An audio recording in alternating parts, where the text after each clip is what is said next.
I am joined by Robert Griffin III, James White, Field Yates, Mina Kimes. All right, so first play we're going to look at 2nd and 2, one of the Patriots' first offensive plays. What's going on, everyone? Mike Kadlick, Taylor Kyles here for CLNS Media, back with another episode of Pat's Daily, powered by PrizePicks and GameTime. We'll hear from them later. But first, Taylor, it's time to preview Patriots at Jaguars. We're going to go quick hitter. Maybe not really quick hitter, but quick thoughts on the game itself here. We'll get into the injury report, and then we have some film to break down on 3 keys to this Jaguars matchup. So as we know, Patriots heading over to London. Tonight, they're going to head out. I believe their flight leaves in less than an hour. I was told they're leaving at 6 p.m., so we'll see if that is accurate. But we should have maybe some more injury news as they officially take off. But as we know right now, we'll get into it. Drake Maye, everyone's talking about the knee and the potential MRI and if anything's going on with Drake Maye, one of Drake Maye's wheels. But he was a full participant today in Thursday's practice. So big news. Looks like Maye should be ready to go. A couple other notes on the injury report. Vidarian Lowe did not practice once again. Ramondre Stevenson once again did not practice. So does not look like things are going well for them as far as their ability to play in Sunday's game against the Jaguars. A couple other notes. Marcus Jones, after not practicing yesterday, was limited today with a groin and an illness. Isaiah Bolden, full participant with a hamstring injury. Yesterday, he was limited. Devon Godshaw, full participant today. Marte Mapu, full participant with the neck injury. The other one, we talked about it a little bit yesterday, but Kendrick Bourne remains a full participant with that knee injury.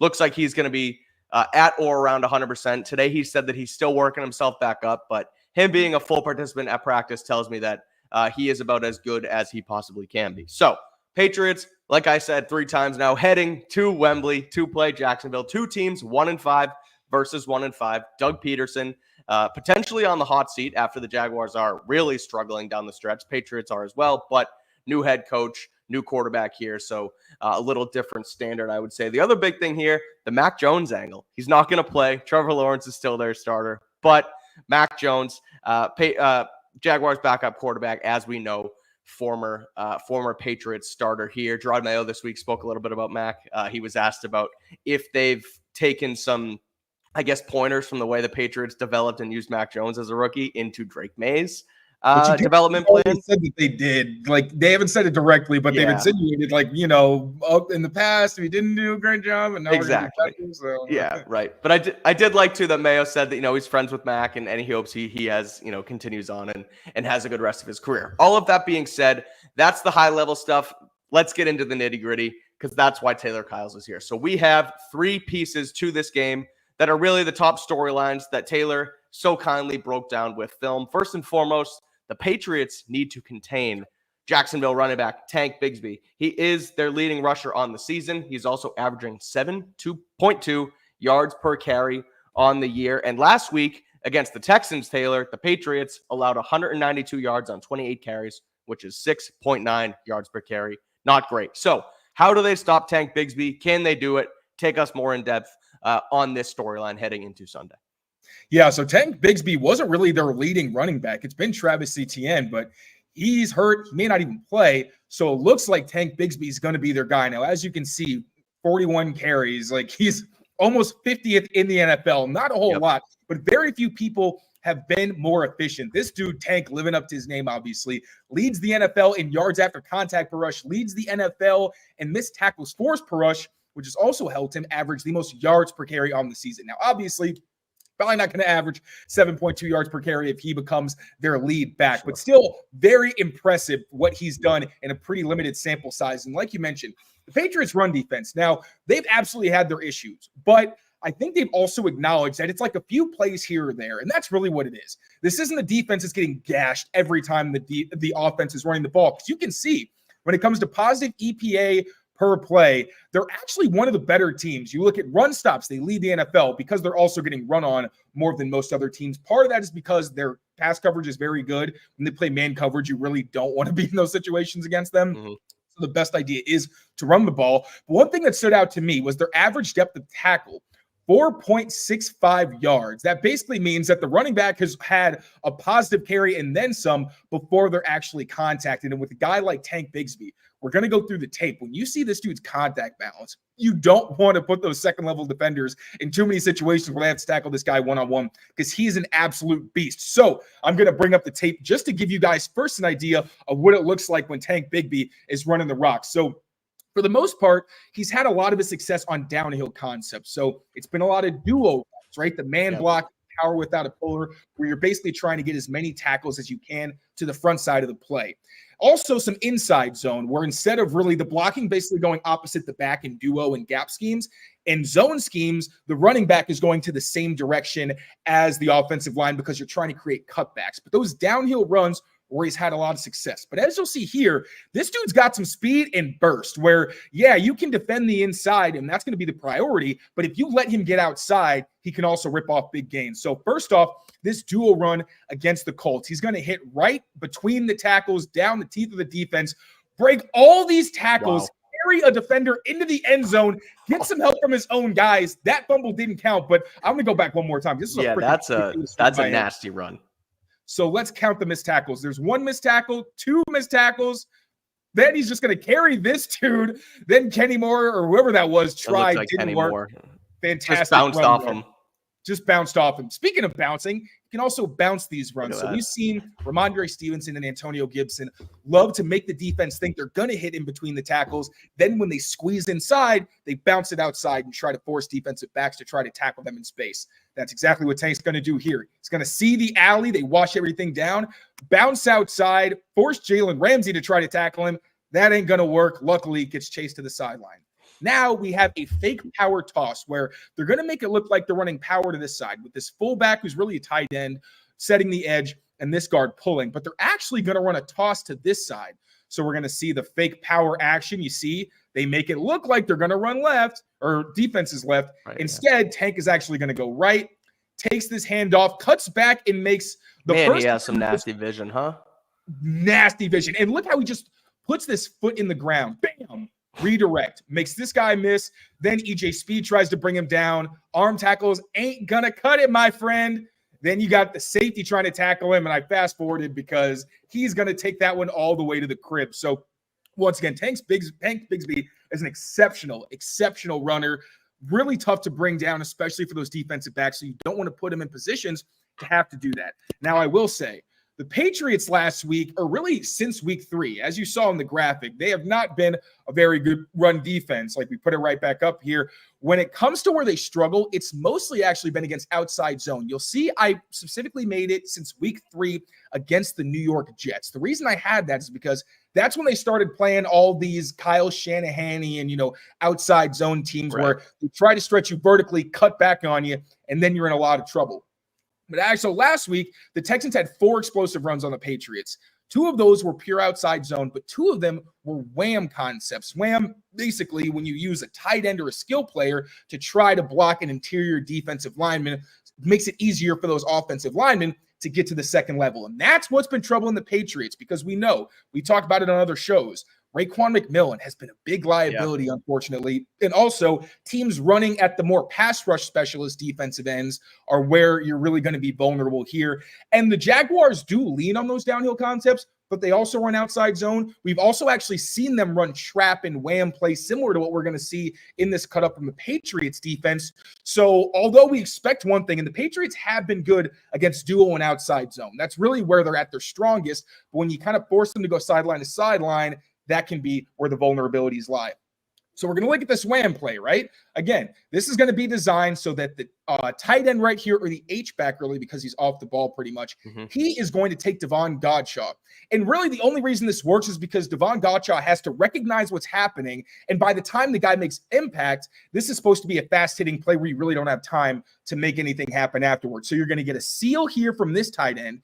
Then you're going to get a combo on Keon White. That's not even a combo because of the angle that this left tackle Laramie Tunsil is going to have. Really, Kenyon Green, the left guard, is going to get right up there to Raekwon McMillan. Again, going to get a wham block on Devon Godshaw, a double on Daniel Aquale up to the second level to Kyle Duggar, and then blocking Anthony Jennings on the backside with the running back. I believe this is Joe Mixon in the backfield right now, attacking this crease where you're trying to split the defensive tackle and that odd defensive end this time once again. Keon White, more of a pass rush specialist in this alignment than he is really a pure run stopper. So we're going to see how this goes slow motion. You see him creep. Now you get the contact on Godshaw. You see he's blocked up. Keon White has been completely washed out of the gap. He's not even on his feet right now. That's also going to make it harder for Tavai to get off of his gap. Now we're going to see at that second level, Raekwon McMillan's going to get washed out. If he doesn't recognize these very quickly, it's tough for him to really stand his ground and create some traffic in that pile. So you see plenty of room here for Joe Mixon. Jelani Tavai tries to get off the block, but he cannot.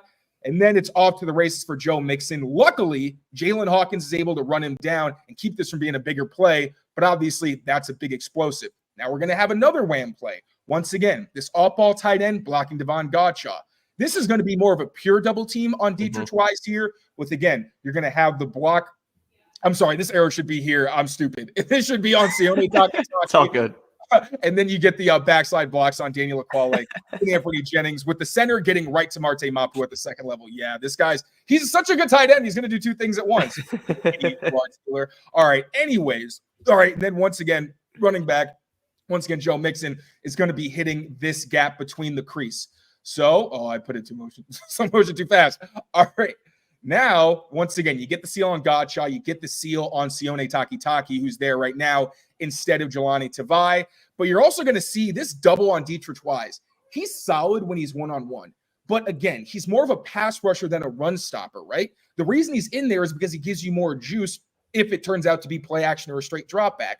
But on this double, he's going to get walked all the way back into Jelani Tavai. That's like a textbook combo block. You see with Mike and Wenu and whoever he's next to the given week, blocking those guys and putting them in the linebacker's lap. You don't like to see that. Because then no one has to peel off to the second level. They just bring them together and it's fun. Yeah, right. Exactly. And also just driving this far off the ball, it gives the running back a chance to get the head start. You're also going to see Sione Takitaki, not a great effort from him. Before, you at least saw Jelani Tavai try to get over the block, right? Here, Tavai's going to get underneath it, completely take himself out of the play. And then as Mixon starts to bounce it, you see John Jones is peeking inside. Can't do that because he is the force player right here because Kyle Duggar, as you can see at the bottom of the screen, is supposed to fill this alley. So Jonathan Jones gets caught peeking inside.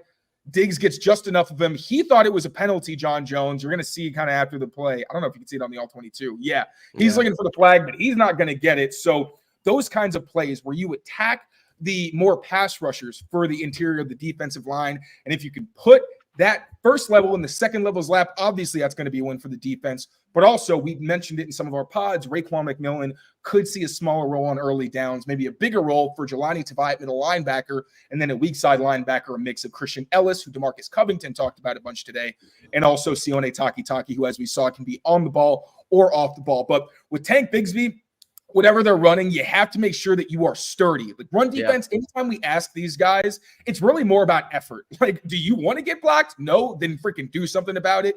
Obviously, size, skill sets, those do play a factor. But at the end of the day, these guys need to be more sturdy. They have been. You need everybody to be assignment sound like we saw. Maybe if Sione Takitaki tries to get over the block, you don't see the bounced run. So everybody's got to do their job where we heard that before. And also I think the coaches need to make sure they're putting the best players out there to make sure that they are being competitive up front. Yeah, quickly, just before we move on to the next thing and before we start our reads, like do you trust these guys to do that, right? Because we talk about a new starting lineup and you're going to have more early downs for Tavai on the inside and kind of changing up things on the outside with Takitaki and even a Christian Ellis out there, right? So new players and new places mixed with undisciplined run defense mixed with a guy in Tank Bigsby who can get after it. Is it as easy as, just do your job, or are they going to struggle with this all day? I mean, honestly, I think the smart idea when you play the Patriots is always when you get those 5-man fronts, put a target right on Keon White and Dietrich Wise, because they're the only real vulnerabilities. Right. Devon Dotchaw leads the NFL in run stops. Anthony Jennings is third among edge defenders in run stops. Jelani Tavai is very good. Daniel Aquale has been pretty stout against the run. But they do have those glaring holes. And then, again, at the second level, it's really Raekwon McMillan. Can they do it? Yeah, I think they can, especially because this is more of a downhill scheme. Can they mix in some more of the outside zone, the wham? Yes. And as we saw, it really took 4 plays. Those 4 explosives really did make the difference for the Patriots. 100%. I think every single one led to a scoring drive of some sort. So you got to make sure that the defense that you show on most downs is the defense that you show when you don't know when these opportunities are going to happen. But it's consistent enough that you don't have to look back and say, why did we allow 100 yards, almost 200 yards on the ground? Because this has been multiple weeks now with the Patriots allowing 100 yards on the ground. I don't care who's out there. That is completely unacceptable. Yep. Whether, like we said, it has to be a personnel thing, whatever it is. You can't have another performance like that. So make sure that up front you are stout in the second level. They've been much better at tackling in the past few weeks, but it's got to be one of your best performances of the season. Yeah, the tackling problems we saw against the Jags hasn't really been persistent over the last couple weeks, but those explosive runs killed them last week. A guy in tag Bigsby, who's one of the best in football at it right now. Going to be, I would say, a tough matchup. Go for it, Taylor. You got another thought. I'm so sorry. One more thing I wanted to mention is all the reason that the run defense struggling has been such a problem is because, one, also teams are still in the game. The Patriots aren't really blowing anybody out. Right. But knowing that there's a threat of the run makes it harder to defend play action. Mm-hmm. And I talked to Dante Hightower about it because they get getting picked apart on these throws over the middle downfield off play action. I'm asking, how do you really, how do you help your second level in those situations? Because it's so hard to respect the run and get depth on those routes. And he said, you got to stop the run and keep teams from wanting to do that to you. The Jaguars, a lot of their explosives have come off play action, and on a lot of it's deep curls. We're not really going to talk about the Jaguars passing game in this because they lead the NFL in drop rate.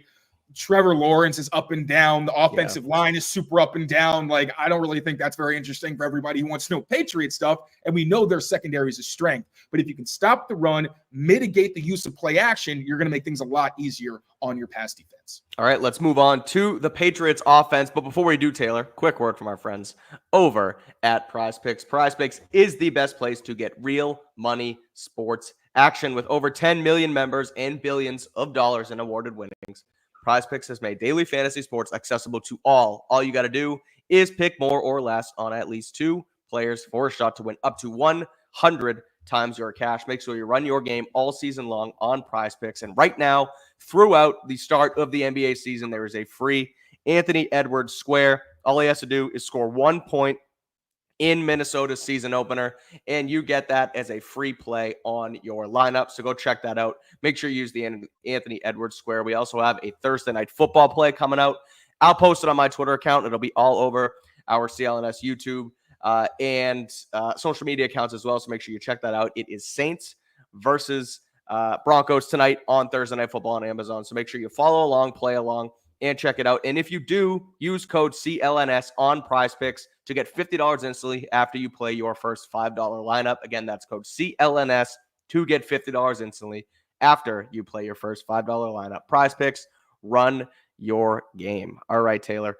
Moving on here, we have to protect the edge. The Patriots have to protect that edge against this Jaguars pass rush. They could be putting out their 7th offensive line in 7 weeks with Vidarian Lowe likely not making the trip to London, at least right now at 5:23. That's what looks like it's going to be the case. Did not practice for the 2nd straight day this week. And heading into the week, it looked like, I don't even want to say heading into the week, but on the surface, rather, it looks like they'll have an easier time blocking against this Jags pressure rate because it's the 3rd lowest rate in the NFL. But they also have 2 dogs on the outside in Trayvon Walker and Josh Allen Hines. So take us through it. How do they have to worry about these guys? Obviously they do. They're 2 of the premier pass rushers in football. They have some of the most pressures in the sport, but overall they're not really getting home after the quarterback. So what's the deal with this Jaguars edge, and how do the Patriots protect Drake Maye? Yeah, I know we have a graphic up here somewhere. Yep, I got it. Hold on. Okay. But yeah, these guys are absolute. That one's not quite it. But yeah, no, these guys are absolute beasts. So a sneak preview for the rest of the show. Someone's touching it. We're good. There we go. Okay, so yes, as you can see, they are both top 5 in pressure since week 4, all right? You got Trayvon Walker's tied for 3rd with Leonard Floyd, It's actually kind of surprising. I did not expect him to be up there. Yeah. I think a lot of that was because he played the Patriots, to be honest with you. And then Josh Hines-Allen, who is 14th. And Hines-Allen is also 4th among edge rushers with at least 50 pass rushes in pressure rate during that time. Now, like you said, they're not always getting home necessarily, but as we know, sacks are a fluky stat. Right. You don't always know how they're going to come, when they're going to come, but if you are affecting the quarterback and applying pressure, that's really the difference maker, because that is going to put you in position to affect the quarterback, whether he has to move and he's a second late to the place he's trying to go, whether, he has to reset and then his mechanics are off, whatever it is, you are putting your defense in a better position by at least trying to have some effect on the quarterback. And when you look at the Patriots, now Mike Kadlick's actually been pretty good in pass protection at right tackle. We always say he's a Pro Bowl, maybe all-pro guard, but really a solid right tackle. Frankly, in the couple games he was a guard, he was fine. And I mentioned this in practice. If he's going to be fine, I'd rather him at right tackle this year, to be totally honest, because he is one of their best offensive tackles, other than maybe Vidarian Lowe. I think, honestly, you could argue that he's better than Vidarian Lowe as well. So, specifically, he has not allowed a sack and has only allowed one hit when he's been aligned at right tackle. Now, the pressure rate is pretty high. That's one thing about Nwenu. He's not going to let you hit the passer very often, but sometimes he's literally going to have to sprint out there and literally just push you to make sure he gives the quarterback some time. But as you see, that knockdown rate's one of the best in the NFL. Again, knockdown rate tells you people aren't really hitting the quarterback because of him, but they are affecting the play, which, as I said, with these guys, Trayvon Walker and Josh Hines-Allen, that still is significant. Demontre Jacobs has been on the opposite end of the spectrum. Now, he is not a starting caliber player. We know that. He's only in his second season. He's never really been a starter. He's more of a pure backup, the kind of guy you want to develop into potentially a Vidarian Lowe type where he's a solid spot starter for you. He has allowed the highest pressure and knockdown rate when aligned at left tackle among any other player when aligned at left tackle. 4% higher pressure rate than anybody else or the next closest player, and 1.5% higher knockdown rate, which again is sacks and hits combined. It's going to be an issue. Now, I didn't put a lot of offensive line tape on here because unless it's runs, I know people aren't super excited about offensive line play necessarily. And, we are also on some time constraints as well. So the big idea is, like I mentioned, with Nwenu, you might get the edge on him, but he's still going to keep you from hitting the quarterback. When it comes to Demontre Jacobs, his biggest thing, and he's admitted this, is he can be slow to turn the corner and open his hips, which makes it so that it's easier for guys to get around the edge on him. And as we saw with Danielle Hunter, as great as his arm length is, Demontre Jacobs, guys can also control his wrists, which makes it harder for him to protect that edge because, I'm just going to pick up your outside hand, going to make it a lot easier for me to get around that edge. So first, we're going to take a look at Trayvon Walker. Now, this dude had 3 sacks against the Colts. That puts him at the lead among edge defenders since week 4, which is when this game happened. Now, again, 3 sacks in one game. That's all he's had the past few games. Whoop-de-doo. But no, he's going up against a very good player in right tackle Braden Smith, and he's going to give him some problems. Now, the first time we're going to see him a sneaky good number 1 overall pick. People don't talk a lot about Trayvon Walker. They forget who he is, but he's pretty damn good once you watch him. Because I think his first season, he was a little up and down and people kind of forgot about it. But no, he's becoming a very, very good player for the Jacksonville Jaguars. This first play, we're going to see him use speed to power on a strip sack, get that power, gets the offensive lineman's hands off him and knocks him back, then finish with this rip move to get around the corner, knock the ball out. Great awareness there. Makes a big play for the Jaguars. Then his teammate, Josh Hines-Allen, recovers. Now, another play. This time, he's actually going to win with a cross chop move. Now, this is going to be really well executed. Gets that length to create some separation between himself. Then that jump gets him momentum when he chops that outside arm down. That's going to give him a soft edge. Finish with the rip move once again. Bring down Joe Flacco for a sack. Now, this third one isn't as impressive. I think it's a breakdown, honestly, from the Colts. But still, capitalize. Be advantageous. Win inside. Don't let the quarterback get away from you. That's a great play from him. Now, Josh Hines-Allen. Now, also, I should have mentioned this. Really, you're going to see Trayvon Walker more against most likely Mike Kadlick on that right side. So that's going to be good on good there. That's going to be a fun fight. Right. Josh Hines-Allen is a matchup that I don't really like against Demontre Jacobs because this guy's got speed. He's got a whole lot of moves in his arsenal that he can break out. This is going to be very tough challenge. He put Braxton Jones on skates a few times in this game. I'm just going to kind of let it run because you'll see the way he's able to use power, get inside Braxton Jones's frame to create some pressure, helps create a sack situation there. Once again, off that right edge, bull rush, pushes him back into Caleb Williams. This time he's actually going to finish for a sack, I believe. So once again, against Braxton Jones, gets in that chest, walks him back. Looks like, hey, Caleb Williams is saying, I got a nice pocket to work with. Let me let that thing go. No, sirree, Bob. Josh Hines Allen is right there to bring him down. And then one more play I'm going to bring up against the Texans, against an early-ish round pick in Blake Fisher, pick before Caden Wallace. Here he's at left tackle, not his natural position. And Josh Hines Allen, oh my gosh, that is a hard name to say, is going to take advantage. We're going to get, like we saw with Walker, another cross chop here. So not power. He's going to show you something else in his arsenal. So you're going to see it once again, that chop right there. And then you're also going to see the outside arm, that swipe to soften the edge, finish with the rip.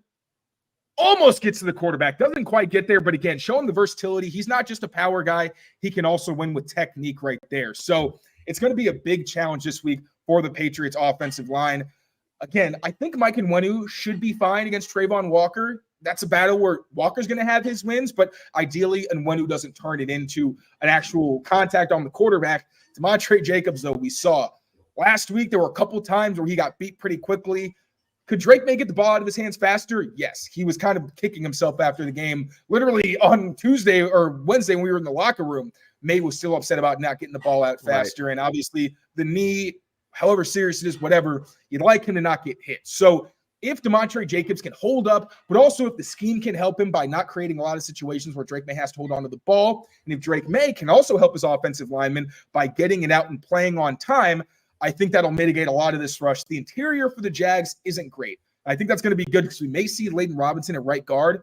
Left guard, Michael Jordan still. Ben Brown, played really well last week, but it was his first week. We don't know if there's different things that this team can do to exploit him. So the interior should be all right, but you just got to make sure that left edge is secured against Josh Hines Allen. Oh my freaking goodness.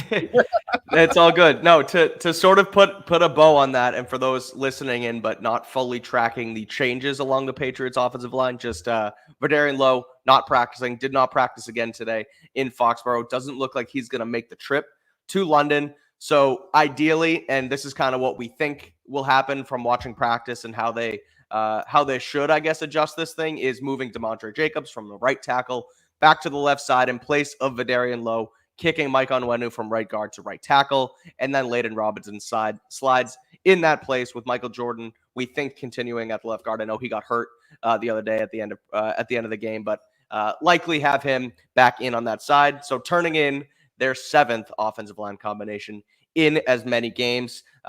Tough task, tall task for those guys. Onwenu back at tackle for the first time in a few weeks, taking on one of the former number 1 overall pick in Trayvon Walker. And then on the left side, Demontre Jacobs making his 2nd or 3rd start at left tackle. Oh, at left tackle, I think it's his second. Last time he went up against Nick Bosa. So this dude is really talk about bringing through. He's wearing the sombrero again. Like getting the entire ocean dropped on his face. Poor guy. Tough stuff. Really nice guy to you. And honestly, he's really fun to talk to. Every week when he goes up against these elite rushers, I woke up and I'm like, how was that? Last week. He's like, dog.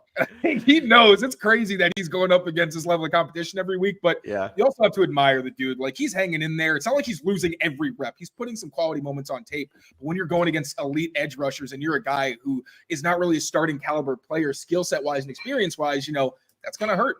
Absolutely. Tough stuff. But again, when you have a more mobile quarterback like Drake Maye in there, that could potentially help out those guys as well. So we're going to get into Drake Maye. And if Alex, there goes my mic. We're going to get into Drake Maye and if offensive coordinator Alex Impelt should unleash him.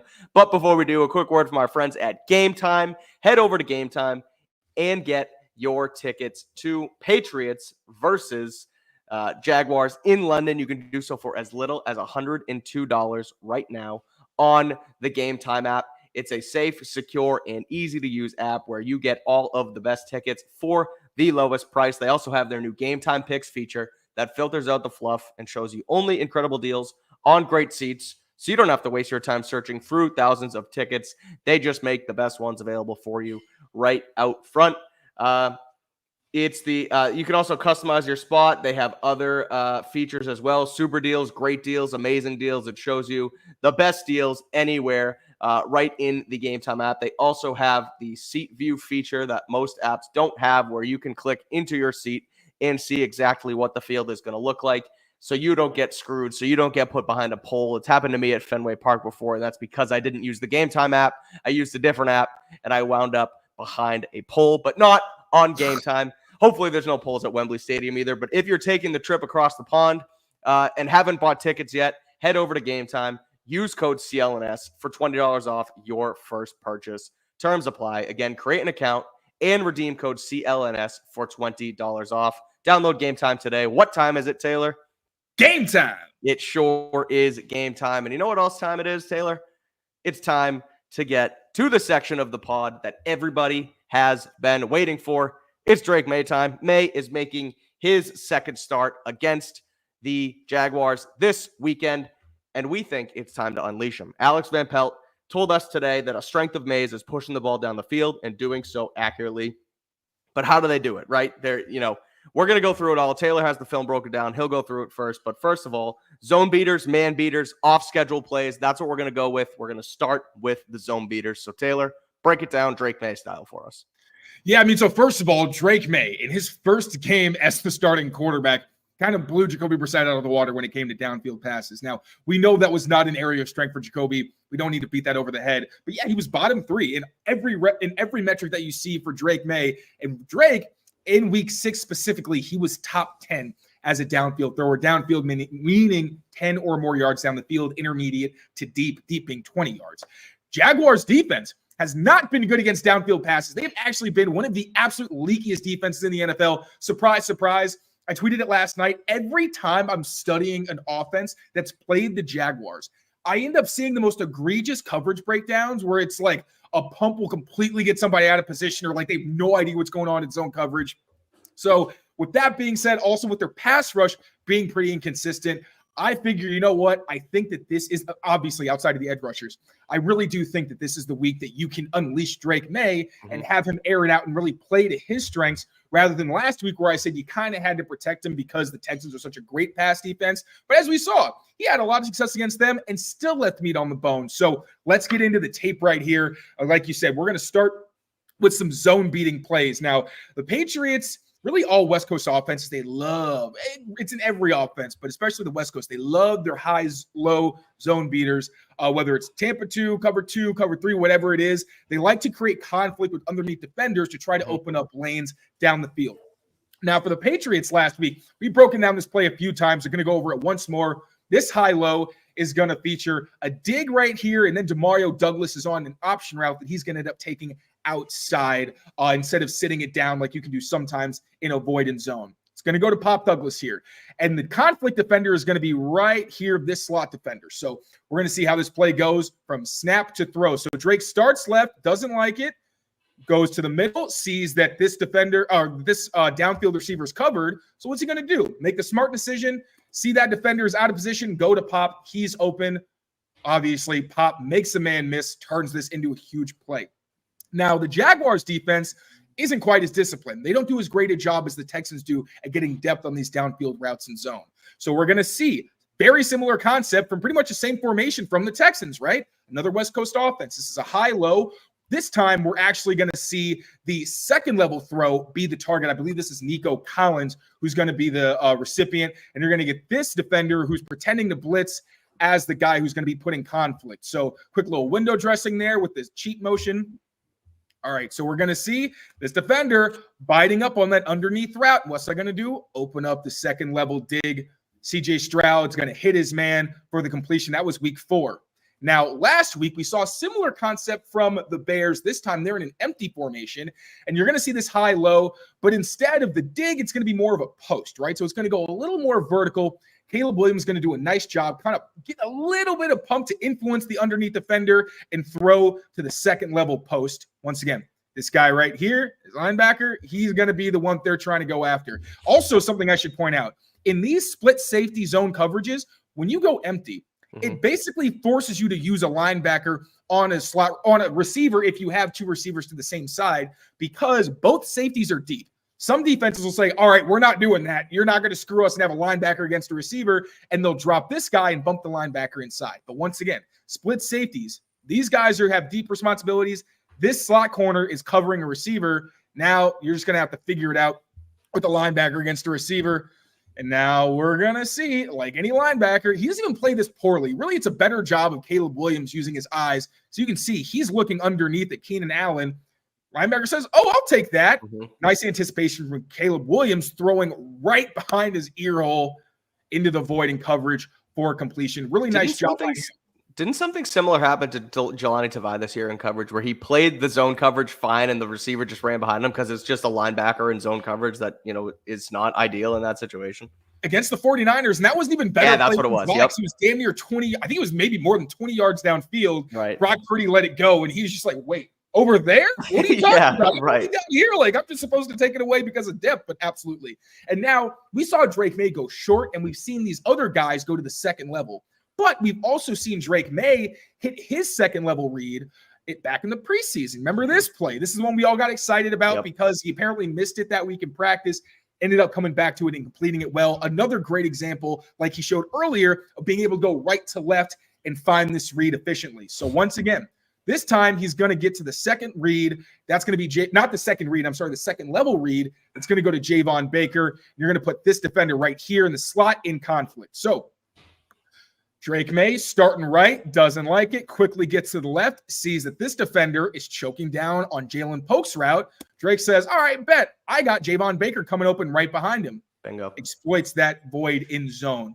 And then a little celebration from Javon Baker. Hope we see more of those sometime soon. So those zone beaters, right? I think these high lows, there's also going to be opportunities to hit the sidelines because the Jaguars, they play a ton of man. They also play a lot of cover too.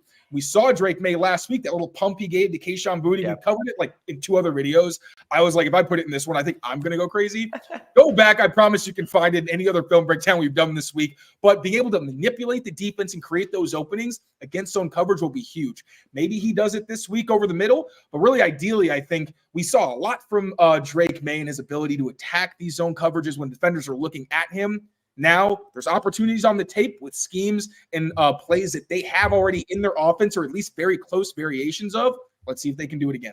All right, so that's zone beaters, right? You talk about, or one of them was Demario Douglas on the right sideline coming out from the slot, but then the other one from the X position in Javon Baker, someone who potentially could be a Boutte or somebody else this week as they come across the middle.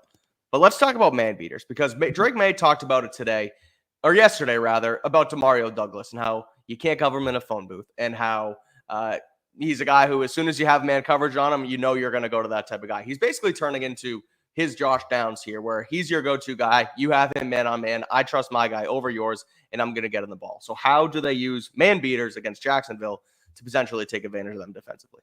Yes, sir. Well, honestly, a lot of the things we've seen in the weaknesses from Jacksonville's defense are things that we actually saw the Patriots have success with last week, if not a little differently. So here, we got Alex Pierce as a slow receiver to the bottom of the formation.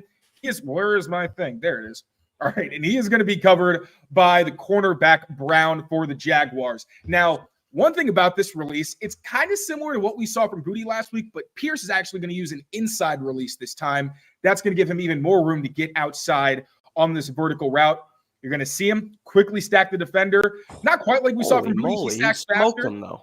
He smoked him. Wow. Absolutely smoked him. Now, this is an alignment that maybe we see Jalen Polk in this situation because we heard from Alex Van Pelt. They're messing with rotations and alignments every week. Polk's really been the X. And we've seen at times he's been open. He's smoked his guys off the line of scrimmage as well as that isolated receiver. Maybe he can do it again this week. But what we know from the tape that we saw is last week, Drake Maye had a very similar bomb to Kayshon Boutte, where, as we've mentioned before, did a great job putting air on it. And also Alex Van Pelt credited Kayshon Boutte for making sure that he didn't get squeezed to the sideline and giving him space to work the red line, and then Drake Maye giving him a perfect ball to beat the tight coverage. So another vertical route. Derek Stingley thinks he's even, turns back to read the receiver, but if he's even, he's leaving. Drake Maye drops in the bucket. Great play right there on a vertical on the outside. Now, this is actually going to be a play that we've seen similarly from the Patriots out of a bunch formation. Now, obviously, the Browns and the Patriots have nearly identical offenses when it comes to their playbooks, but this is going to be a play where you're going to see Elijah Moore against the rookie Jones run an out route from the inside part of the bunch, which is going to make it very difficult for this inside most corner to be able to carry it without getting picked off because you have 4 people. All that crap out there. Exactly. So let's run the play. We're going to see kind of slow plays it, isn't in a rush to get out of his route. And look at that pick right there.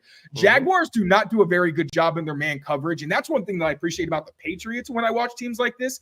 They do a great job with their spacing. They know what formations can give them issues, and they understand, okay, this might be coming. Let me play with more depth. But as you can see, the corner doesn't play with nearly enough. Like, they're basically in a line right here. He should be a lot further back ideally, but he's not. Going to run right into his own guy.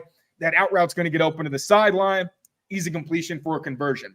Now, we saw a similar concept earlier this season, specifically against Miami from the Patriots. That was to Jalen Polk. Now, it's not the exact same thing because what we're essentially going to see is this outside corner one-on-one against the outside receiver here.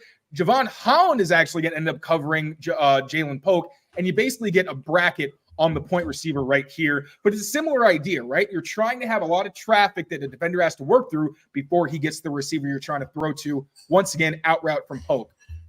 Now you see, he doesn't have to work with all the traffic, but it's also because he was so far away from the play. He was already at a disadvantage. But you see, you have that shallow route that's supposed to suck up the defense right here. And then you get room to the sideline. We've talked about it in another film room. You'd like to see Jacoby throw this a tick Let early. it go. Right here is where you'd like this ball to come out, knowing that this defender can't get to the sideline from basically being flat-footed. Put this right there. Drake Maye has more arm talent, so the ball can get there faster.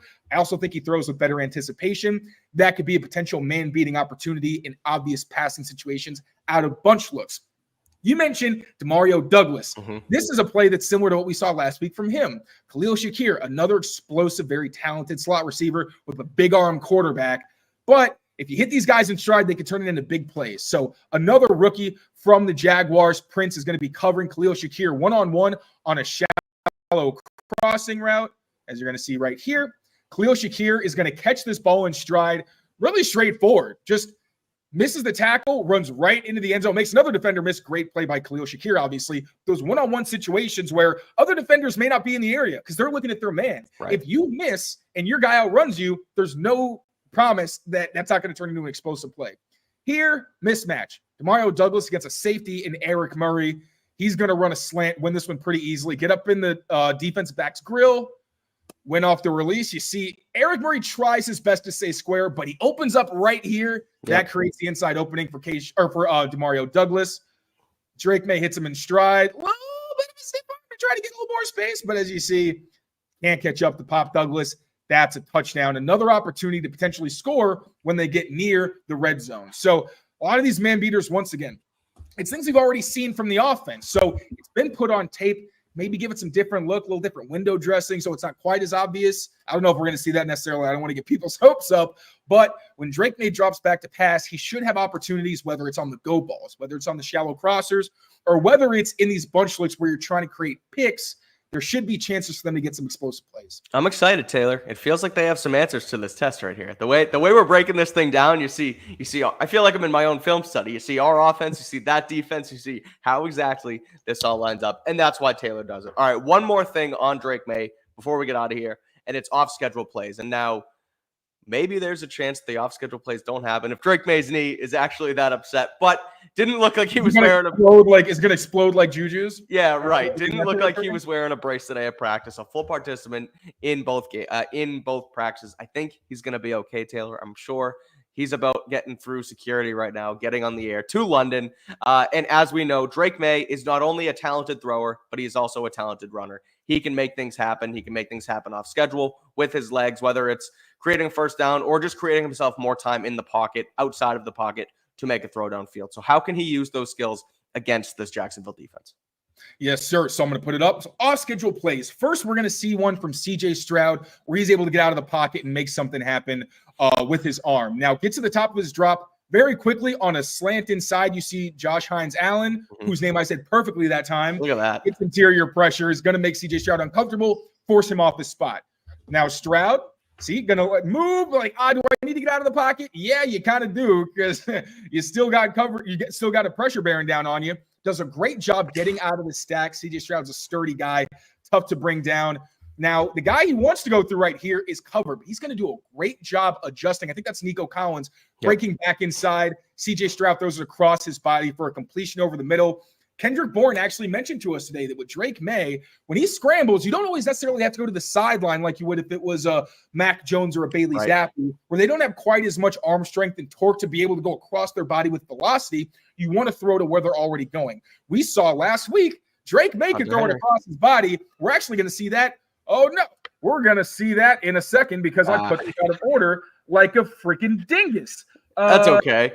But okay. It's okay. As you do that, I did want to just reiterate that thing that KB said, and you took the words right out of my mouth, where you don't exactly have to go towards, like, if a guy's rolling right, scramble drill, like the normal scramble drill rules as a wide receiver is run towards the sideline where the quarterback is going, and don't run the other way because you don't want those guys throwing across their body like that. But when you have a quarterback like Drake Maye, when you have one like CJ Stroud, and again, you're not going to make them throw it all the way across in stride, but Nico Collins in that play that we just pulled up finds a spot, finds a spot in the zone there to make that happen. And that's what Drake Maye can do with his guys, what you have up now right here. Yes, I do, because I got smart. All right, so this is going to be the scramble play to Hunter Henry. We're going to break this down real quick. So this happened a few times. It actually happened in both of the clips that we see from Drake Maye. When the Texans played cover 2, and he saw that the corner in this cloud or underneath zone had vision on him. You see, he's ready to throw. Drake said, nah, I'm not giving you a chance to pick me off, which is nice to see in his first career game. He also showed this in college. But Mac Jones, I remember his rookie year, I feel like 3 of his interceptions were to this exact same type of coverage where he threw to a zone defender in cover 2. I think Xavier Howard pick sixed him either in his first or second season. Drake Maye's going to say, nope, I'm not throwing that. I'm going to extend the play.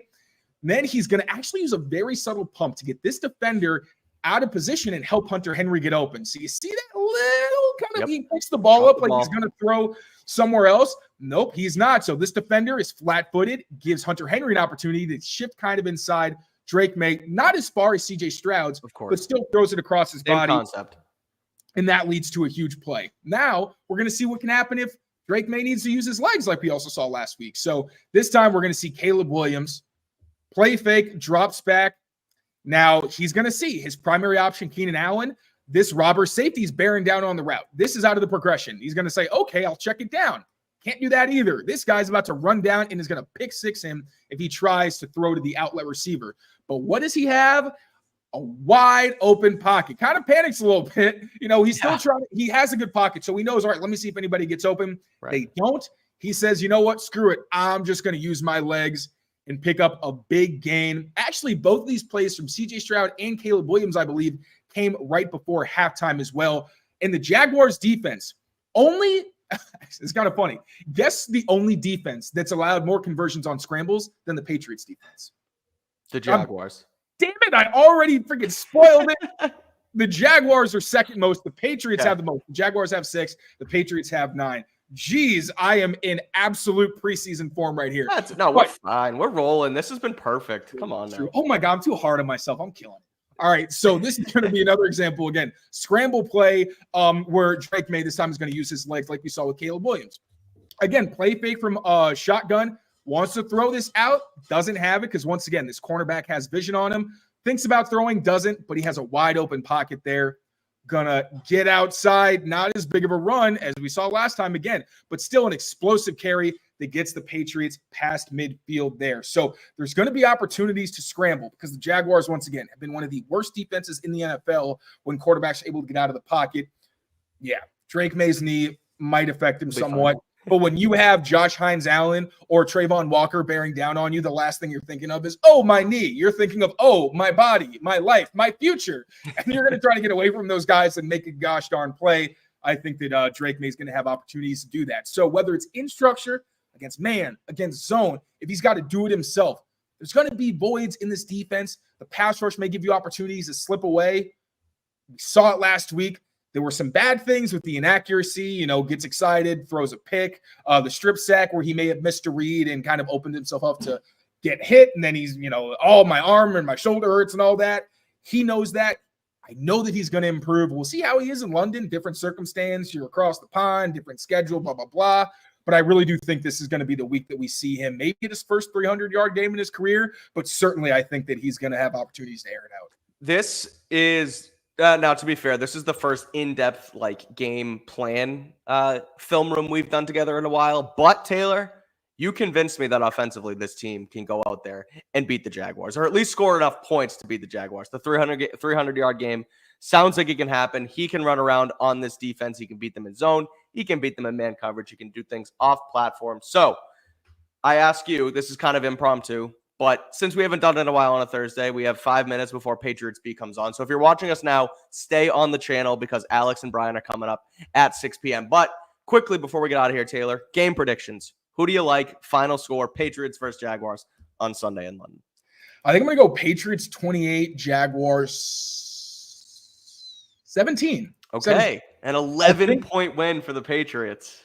Because I really do think that with Drake Maye, like things are very different. We just saw this team score 28 points. Like we don't really see the Patriots score 28 points unless it's Bailey Zappi on the road, against an AFC team in 2023. Right. So I do think that he's going to, like I said, be able to move the ball, get some of those chunk plays, move him down the field. It's going to be tough. Probably no Ramondre Stevenson. Antonio Gibson kind of showed last week. The offensive line didn't help him, obviously, but also some of those plays that Ramondre Stevenson slips out of tackles. I don't know if Antonio does that quite as much or quite as frequently, although he does have that ability. So I think it's going to be a lot on the passing game, but I think this will be a solid matchup for them outside of Josh Hines-Allen potentially versus DeMontre Jacobs. And then with the defense, I think if the Patriots do start fast, like they said, maybe get themselves out to a lead, you keep the Jaguars from being able to run, play to your strengths with the pass defense. So I do think the Patriots win this one handily. Also because the Jaguars seem like they're imploding. The Patriots aren't in great shape either, but they're at the beginning where people are going to have more patience. Yep. The Jaguars, like you mentioned earlier, seem like they're becoming more impatient every week. So I think the Patriots win this one pretty convincingly and have a nice trip home. I think so too. I do think the Patriots get their second win of the season. I think it's going to be closer though, and I think it's going to be a little less scoring. I'm going to go 24-21 Pats, where they win the game. Drake Maye throws the ball around the yard. They only let up 21 points, which is really good compared to the 41 they let up last week against Houston. They keep these guys in check a little bit, send the Jaguars home packing, and potentially send Doug Peterson away, where I think he's on the hot seat. And perhaps, unfortunately, by the way, I don't wish anyone to lose their job. I know it firsthand that it doesn't feel great. And but yeah, I will say that I think the Patriots win this one and send the Jaguars to 1-6. So that's going to do it for myself and Taylor Kyles here on this Pat's Daily Film Room on how the Patriots can beat the Jaguars on Sunday in London. We'll have you covered here on Patriots Press Pass throughout the weekend. Our show, Pat's Beat, Bedard, all 32, all the shows, Andrew Callahan's Pat's Interference. Everyone's going to be here. Real company man here, Taylor, pumping up everybody else's pod. We miss Cattles, Rich Hill. Yeah, we got you covered here on Press Pass, the night show with Pat and Matt. Everybody, doesn't matter. We have you with Patriots. So make sure you rate, review, subscribe to the channel, like this video, comment, tell us what you like, what you don't like. Any interaction helps. And until next time, we'll talk to you soon. Take care of your... I can't just say this outro, Taylor. I always stutter. But take care of yourselves. Take care of each other. And we'll see you next time. Peace out, everyone. Great job.